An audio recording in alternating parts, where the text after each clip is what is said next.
ಈ ವೇದಿಕೆ ಮೇಲೆ ಇನ್ನೊಂದು ಬೆಳವಣಿಗೆ ಆಯಿತು. ಯಾಕಂದರೆ ನಾಯಕಿಯರು ಸಂಜನಾ ಆನಂದ್ ಅವರು ಇದ್ರು ಕೂಡ ಆ ಸಂದರ್ಭದಲ್ಲಿ ನಿಮ್ಮಿಬ್ಬರು ಮಧ್ಯೆ ಒಂದಷ್ಟು ಗಾಸಿಪ್ ಓಡಾಡ್ತಾ ಇತ್ತು, ಟ್ರೋಲ್ ಆಗ್ತಾ ಇತ್ತು, ಇಬ್ಬರು ಮದುವೆ ಆಗ್ತಾರೋ ಅನ್ನೋ ವಿಚಾರ. ಅದು ಕ್ಲಾರಿಟಿ ಕೊಟ್ಟರು ಅವರು. ಸೊ ನಿಮ್ಮ ಕಡೆಯಿಂದ ಹೇಳೋದಾದ್ರೆ ಏನಾರು ಇತ್ತ ಆ ಥರದ್ದು ಏನಾದರೂ?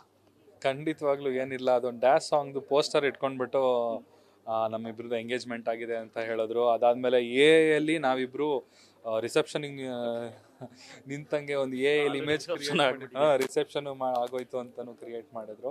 ಸೊ ಅದಕ್ಕೆ ಕ್ಲಾರಿಟಿ ಕೊಡೋಕ್ಕೆ I just was waiting. Sanjana ನಾನು ಇಬ್ರು ಸ್ಟೇಜ್ ಮೇಲೆ ಬರೋಕ್ಕೆ ವೆಯ್ಟ್ ಮಾಡ್ತಿದ್ದೆ. ಸೊ ಇವತ್ತು ಆ ಸಂದರ್ಭ ಬಂತು. So I just pick that topic and I wanted to close it, finish, ಒಂದು ಫುಲ್ ಸ್ಟಾಪ್ ಇಡಬೇಕಿತ್ತು ಅದಕ್ಕೆ.